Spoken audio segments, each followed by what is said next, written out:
তো আপনি যদি তাকে যদি তার কাজ করতে না দেন বা আপনার পিছনে যদি রেখে দেন সারাদিন, তাহলে সে জনগণের কাজ করবে কখন? অবশ্যই এই বিষয়গুলো সংশোধন হওয়া দরকার।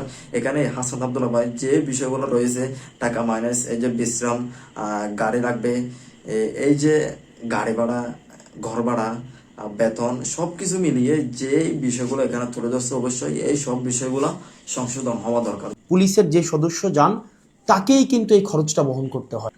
এলাকার থানাগুলোতে অবশেষে মানুষের অধিকার নিয়ে কথা বলতে বলতে শেষ পর্যায়ে গিয়ে পুলিশের অধিকার নিয়ে মুখ খুললেন আমাদের হাসনাত আব্দুল্লাহ। দেখেন, সে যদি সংসদ ভবনে যদি যেতে না পারতো, তাহলে এই বাংলাদেশের মানুষ, এই বাংলার মানুষ ব্যর্থ থাকতো। দেখেন, এই হাসনাত আব্দুল্লাহ এতদিন আমরা দেখছি সে জনগণের অধিকার নিয়ে কথা বলছে এবং বিভিন্ন সংস্কৃতি নিয়ে কথা বলছে। এইবার নতুন ভাবে পুলিশের অধিকার নিয়ে, পুলিশকে নিয়ে কথা বলছে আমাদের হাসনাত আব্দুল্লাহ। আগে দেখেন। আসসালামু আলাইকুম। ধরেন আপনার এলাকায় এই মুহূর্তে আপনার পাশ দিয়ে বয়ে চলা নদীতে একটা লাশ ভেসে উঠলো, তখন আপনি তৎক্ষণাৎ পুলিশকে খবর দিলেন যে এই লাশটাকে উদ্ধার করার জন্য, যে এই লাশটা এসে উদ্ধার করে পোস্টমর্টেম করে যে আইনগত প্রক্রিয়া আছে সেগুলো মেনটেন করার জন্য পুলিশ আসলেন। পুলিশ এসে সেই লাশটা আপনার বাসা থেকে ফর এক্সাম্পল 50 কিলোমিটার দূরে আপনার সদর হসপিটালে নিয়ে গেলেন। সেখানে পোস্টমর্টেম করা, সেখানে হচ্ছে ডোমকে রাজি করানো, তারপর হচ্ছে জানাজা, দাফন কাফন, এই প্রত্যেকটা কার্যক্রম পুলিশ নিজে উপস্থিত থেকে করলেন বা করেন। এটাই, পুলিশ ছাড়া এই কার্যক্রমগুলো কেউ করে না। অথবা কেউ হারিয়ে গেলেন, অথবা কেউ আত্মহত্যা করলেন, এই যে কার্যক্রমগুলোকে আমরা পুলিশকে দিয়েই হচ্ছে আমরা করতে হয়। আসলে এই হাসনাত আব্দুল্লাহ কথা যদি আপনি যদি প্রত্যেকটা কথা যদি আপনি যদি খেয়াল করেন, আপনি এর মধ্যে আপনি অনেক কিছু পাবেন। এখানে পুলিশের অধিকার নিয়ে কিভাবে কথা বলতেছে, আপনি সেই বিষয়টা আপনি খেয়াল করেন। এখন কয়েকটা প্রশ্ন এখানে। আপনার বাসা থেকে বা নদীর পাড় থেকে লাশটা জেলা সদরে নিয়ে যাওয়ার জন্য যে খরচটা হয়েছে, অ্যাম্বুলেন্স ম্যানেজ করা, ডোম ম্যানেজ করা, হসপিটালের যে খরচ, এই খরচটা আসলে কে দেয়? এই খরচটা দেয় হচ্ছে সেখানে নিয়োজিত যিনি দায়িত্বপ্রাপ্ত এসআই, কনস্টেবল বা যিনি যান, পুলিশের যে সদস্য যান, তাকেই কিন্তু এই খরচটা বহন করতে হয়। যে 10-15 হাজার টাকা খরচ হয়, তাকে এই খরচটা বহন করতে হয়। এই যে টাকা মাইনাস, যে টাকার কথা বলছে না, এই টাকাগুলো অফিসের কাছ থেকে আসে বা পুলিশ পক্ষ থেকে দেয়। এই টাকাগুলো অনেক টাকা খরচ। এই টাকাগুলো কোথা থেকে আসে, এই টাকাগুলো কাদের থেকে নেয়, এই টাকাগুলো কিভাবে মাইনাস করে তারা, সবকিছু বলা আছে এই ভিডিওতে। আপনারা শেষ পর্যন্ত এই ভিডিওটি দেখবেন। যদিও সরকারি নিয়ম আছে যে এই খরচটা ফেরত দেওয়া হয়, কিন্তু যেই টাকা খরচ হয় আর যেই টাকা ফেরত দেওয়া হয়, আপনারা 10,000 টাকা যদি খরচ হয়, সেখানে ফেরত দেওয়া হয় 500, 1000, 2000 চেষ্টা করবেন। তো সেটা দেখা যায় খরচ হওয়ার তুলনায় প্রাপ্তির যেই ব্যবধান, সেটা দৃশ্যমান অনেক বেশি ব্যবধান। তো এই পুরো খরচটা কিন্তু পুলিশকেই বহন করতে হয়। দ্বিতীয়ত হচ্ছে, আপনি যদি আপনার এলাকার থানাগুলাতে যান, থানাগুলাতে গিয়ে যদি দেখেন যে আপনার এলাকার এসআই, কনস্টেবল বা আপনার যারা সেবা দিয়ে থাকেন যে পুলিশগুলা কোন ধরনের পরিবেশে থাকেন, আপনি বিশ্বাস করেন, যদি আপনি ওই পরিবেশটা দেখেন, আমরা ইউনিভার্সিটিতে যেভাবে গণরুমে ছিলাম, এক রুমে গাদাগাদি করে অনেকজন, ফ্লোরিং করা, শুধুমাত্র তোষকটা থাকতো, উপরে ফ্যান নাই, যথাযথ পয় নিষ্কাশন ব্যবস্থা নাই, তারপরে হচ্ছে ভেন্টিলেশন সিস্টেম নাই। এটা মানবীয় জীবন বলতে যেটা বোঝায়, আপনার থানাগুলোতে পুলিশরা সেই ধরনের পরিবেশে থাকে।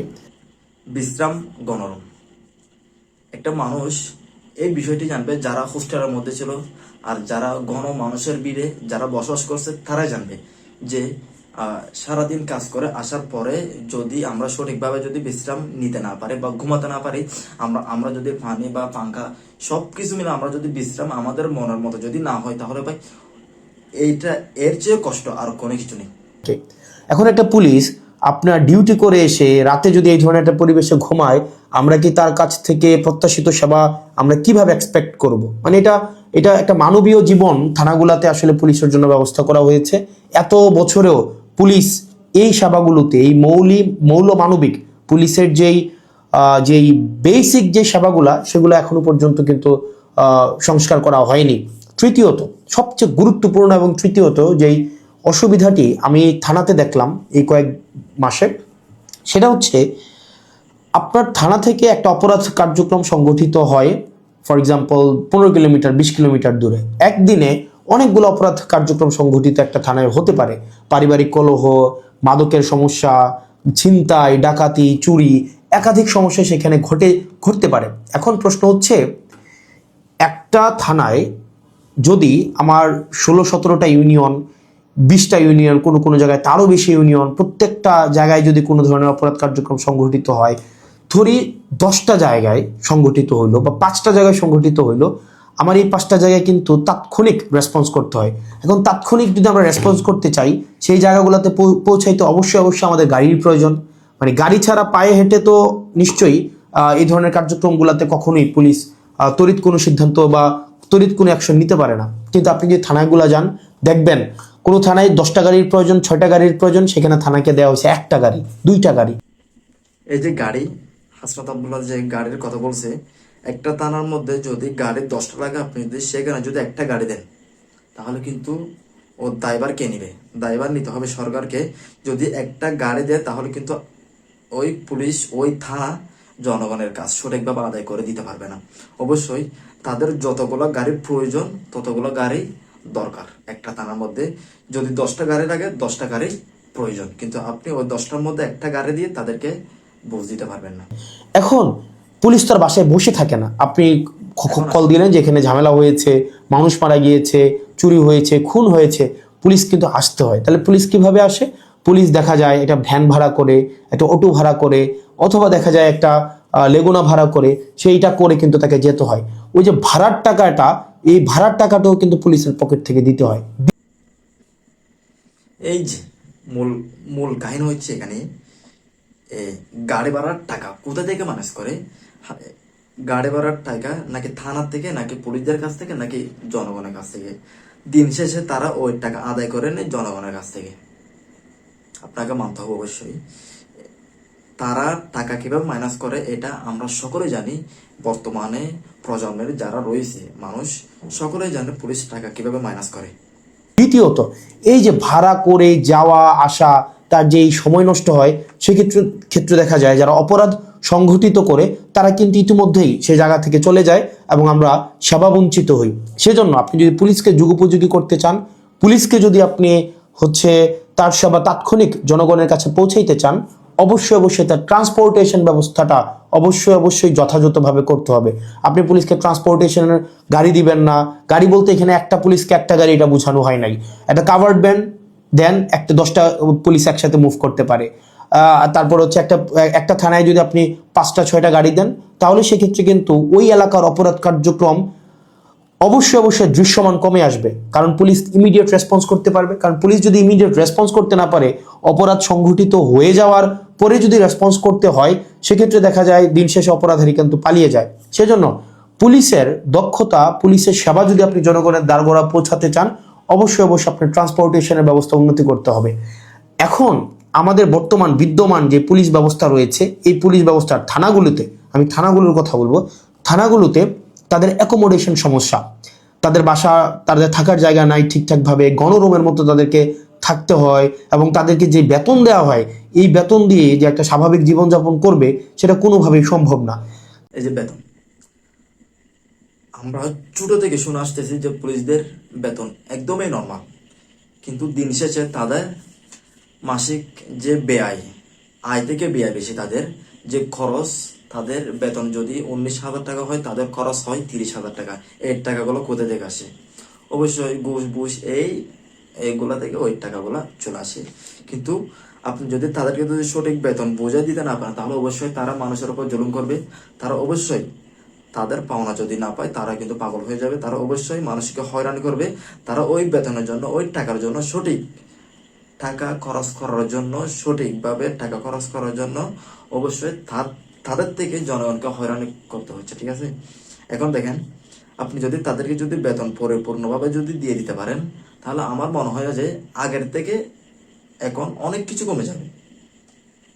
এখন দেখেন, দ্বিতীয়ত আপনি তাকে ট্রান্সপোর্টেশনের ব্যবস্থা করছেন না যথাযথভাবে।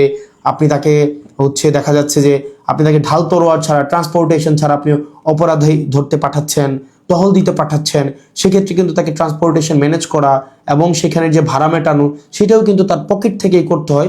সরকার যে অ্যালটমেন্টটা দেয়, সরকার যে বরাদ্দ দেয়, সেটা খুবই খুবই প্রয়োজনের তুলনায় অপ্রতুল। তৃতীয়ত হচ্ছে আপনি পুলিশে একটা হচ্ছে, আমি অনেকগুলো অফিসারের সাথে কথা বলেছি, রিটায়ার্ড অফিসার, চাকরিরত অফিসার, তাদের সাথে কথা বলেছি। পুলিশে ম্যানেজ করে নেওয়া একটা কালচার আছে, ম্যানেজ করে নেওয়া একটা কালচার। ফর এক্সাম্পল, আপনি কনস্টেবলকে পাঠাইলেন কোনো একটা জায়গায় আসামি ধরার জন্য, সেখানে 5,000 টাকা খরচ হবে যে আসামিটা ধরতে, ট্রান্সপোর্টেশন কস্ট বা তদন্ত এই জায়গাগুলোতে। তখন কনস্টেবল তার মানে ঊর্ধ্বতন কর্মকর্তাকে উনি বললেন যে স্যার টাকা কোথায় পাবো? তখন বলে ম্যানেজ করে নাও। এখন ম্যানেজ করে নেওয়া অর্থ সেটা নিশ্চয়ই আমরা বুঝেছি। ম্যানেজ করে নেওয়া বলতে কি এই যে মাইনাস নিয়ে কথা আমি বলছিলাম না, দেখেন ভিডিও দেখবেন শুরু থেকে শেষ পর্যন্ত দেখবেন, আপনি এখান থেকে অনেক কিছু বুঝবেন। এই যে টাকা মাইনাস, টাকা মাইনাস কিভাবে করে আমরা সবাই জানি যে যদি তাদের যদি তাদেরকে যদি বোঝাই দেয় সঠিকভাবে, অবশ্যই এই টাকা মাইনাস থেকে আমরা একটু রক্ষা পাবো, ঠিক আছে? পুলিশরা কিভাবে টাকা মাইনাস করে, দিন শেষে তারা গিয়ে টাকা মাইনাস করে আপনার আমার কাছ থেকে, অর্থাৎ জনগণের কাছ থেকে, অর্থাৎ ভিকটিম বা ভিকটিমের যে যারা অপরাধী তাদের থেকে এই টাকাগুলো মাইনাস করে তারা। পুলিশ কি পুলিশের বাসা থেকে আনে না, পুলিশ ওই টাকা জনগণের কাছ থেকে নিয়ে আদায় করে তারপর তারা কাজ করে। এবং পুলিশের কে আরো বিভিন্ন কাজে ব্যবহার করা হয়। যেমন এটা খুবই খুবই, আমি পার্সোনালি এই জিনিসটাকে আমি সবার সামনেই বলছি, এই জিনিসটাকে আমি পার্সোনালি এই জিনিসটাকে কখনোই ওয়েলকাম করব না। অপ্রয়োজনীয় প্রোটোকল দেওয়া, যে যদি এলাকায় এমপি যায়, পুলিশকে দেখা যায় প্রোটোকল দিতে, মানে অপ্রয়োজনীয়। দেখা যায় ওসিকে আমরা অতীতও দেখেছি, ওসি সবসময় হচ্ছে আপনার এমপির সাথে সাথে থাকতে হয়, একটা থাকেই থানায় একটা গাড়ি। এখন একটা গাড়ি নিয়ে যদি আপনার ওসি বা অন্য কর্মকর্তারা আপনার এমপির সাথে সারাদিন ব্যাপী থাকতে হয়, যেখানে যায় সেখানে যেতে হয়, তাহলে ওসিও কিন্তু তার স্বাভাবিক থানা কার্যক্রম করতে পারে না, সাধারণ মানুষ সেবা বঞ্চিত হয়। একই সাথে সাথে যে একটা গাড়ির, এই গাড়িটাও কিন্তু অপচয় হয়। সেজন্য, এবং আপনারা জেনে থাকবেন যে এমপির সাথে পুলিশ সবসময় থাকে, কিন্তু এটা কিন্তু কোনো নিয়মে নাই, কোনো প্রোটোকলে নাই। এমপির সাথে পুলিশ থাকবে, এটার কোনো প্রোটোকল নাই, কোনো প্রোটোকলে। এই যে এই নতুন একটা শব্দ, এমপির সাথে পুলিশ চলাচল করবে, এটি কোনো আইনের সংবিধানে নাই। আপনি কোনো এমপির মুখ থেকে শুনছেন এই কথাটা? আপনি বিগত আমলে আপনারা আপনাদের বাসায় আপনাদের এলাকায় যদি কোনো একটা এমপি যায়, তাহলে অবশ্যই তাদের সাথে থানার কনস্টেবল না, এসআই ওসি সবাই যায়। কিন্তু আমাদের এই এমপি ভাই কি বলছে যে এমপির সাথে পুলিশ থাকবে, এটি কোনো আইনের সংবিধানে নেই। আসলেই তো ওসির ডিউটি, পুলিশ অফিসারের ডিউটি হচ্ছে এমপির সাথে না, জনগণের সাথে। জনগণ যেখানে যাবে সেখানে, এবং থানার মধ্যে যতগুলো সমস্যা হবে সব সমস্যা সমাধান করবে একজন ওসি বা এসআই তারা। তো সে যদি এমপির পিছনে যদি ছুটে যায় ওই একটা গাড়ি নিয়ে, তাহলে সে জনগণের কাজ করবে কিভাবে? এটা তো প্রশ্ন। অবশ্যই এগুলো সংশোধন করতে হবে। এখন দেখেন কি বলেন। নাই, এটা হচ্ছে আগে রাজনৈতিক যে কালচার ছিল, রাজনৈতিক কালচারে পুলিশ এমপির একটু নজরে পড়ার জন্য বা একটু স্বাভাবিকভাবে এই কার্যক্রমগুলো, পুলিশকে রাজনীতিকীকরণ হওয়ার কারণে পুলিশ যে স্বপ্রণোদিত হয়ে সব ক্ষেত্রে করেছে বিষয়টা এমন না, পুলিশকে করতে বাধ্য করা হয়েছে ক্ষেত্র বিশেষে। অবশ্যই দেখেন, একজন এসআই কে এসআই এর মতো করে থাকতে দিতে হবে, একজন ওসি কে ওসির মতো করে থাকতে দিতে হবে, একজন এসআই এর কাজ একজন এসআই কে করে দিতে হবে। আপনি যদি এটা, এই কথা হচ্ছে এমপিদের উদ্দেশ্যে, আপনি যদি নিজেকে পরিচিত করার জন্য আপনার পিছনে যদি বডিগার্ড হিসেবে যদি আপনি ওই এসআই গুলোকে যদি ব্যবহার করেন, তাহলে কিন্তু আপনার এসআই, আপনার ওসি কখনো জনগণকে নিরাপত্তা দিতে পারবে না। আপনাকে চলতে হবে জনগণ নিয়ে, আপনাকে চলতে হবে জনগণের মন নিয়ে, আপনাকে চলতে হবে জনগণের ভালোবাসা নিয়ে। আপনি কেন পুলিশকে নিয়ে চলাফেরা করবেন? আপনি যদি চোর হন, আপনি যদি ডাকাত হন, তাহলে আপনার মতো এমপি কোনো দরকার নেই। আপনি যদি, অবশ্যই আপনাকে তো জনগণের ভালোবেসে আপনাকে ভোট দিয়ে এমপি বানাইছে, তো সেখানে পুলিশ যাওয়ার কোনো প্রয়োজন নেই। আমি যেটা মনে করি, যদি ওই এসআই যদি আপনার পিছনে যদি চলে যায়, তাহলে কিন্তু তারা কিন্তু একদমই ড্যামেজ। ওই যে হাসনাত আব্দুল্লাহ ভাই বলছে না, তো আপনি যদি তাকে যদি তার কাজ করতে না দেন বা আপনার পিছনে যদি রেখে দেন সারাদিন, তাহলে সে জনগণের কাজ করবে কখন? অবশ্যই এই বিষয়গুলো সংশোধন হওয়া দরকার। এখানে হাসান আব্দুল্লাহ ভাই যে বিষয়গুলো রয়েছে, টাকা মাইনাস, এই যে বিশ্রাম, গাড়ি লাগবে, এই যে গাড়ি ভাড়া, ঘর ভাড়া, বেতন, সবকিছু মিলিয়ে যে বিষয়গুলো এখানে তুলে ধরছে, অবশ্যই এই সব বিষয়গুলো সংশোধন হওয়া দরকার। এই বিষয়গুলো যদি সংশোধন হয়, আমি আশা করি বর্তমানে জনগণ অনেক জুলুমের কাছ থেকে, অনেক হয়রানির কাছ থেকে রেহাই পাবে। যদি আপনি যদি পুলিশের পরিপূর্ণ চাওয়াগুলো যদি তাদেরকে যদি ফিরে দিতে পারেন, তাহলে আমি আশা করছি তারা হকের পথে চলে আসবে। এখন দেখেন, আপনি দোয়া করবেন এই হাসনাত আব্দুল্লাহর জন্য, সেই যেন সবসময় সত্যের পক্ষ হয়ে কথা বলতে পারে, সেই যেন সবসময় ন্যায়ের পক্ষ হয়ে কথা বলতে পারে। এবং আপনি দোয়া করবেন আল্লাহ তাআলা যেন তাকে আপদ বিপদ বলা মুসিবত থেকে রক্ষা করে, এবং আল্লাহ তাআলা যেন তাকে দীর্ঘ হায়াত দান করে। এবং দোয়া করবেন যাতে এই হাসনাত আব্দুল্লাহর মতোই থাকতে পারে। অবশ্যই যদি এই ভিডিও দেখে যদি আপনার ভালো লাগে, অবশ্যই আপনি আপনার মতামত জানাবেন। যদি হাসনাত আব্দুল্লাহ ভাইকে যদি ভালোবেসে থাকেন, তার কথাগুলো যদি আপনার যদি ভালো লাগে, অবশ্যই আপনি আমার এই চ্যানেলটি সাবস্ক্রাইব করে দেবেন।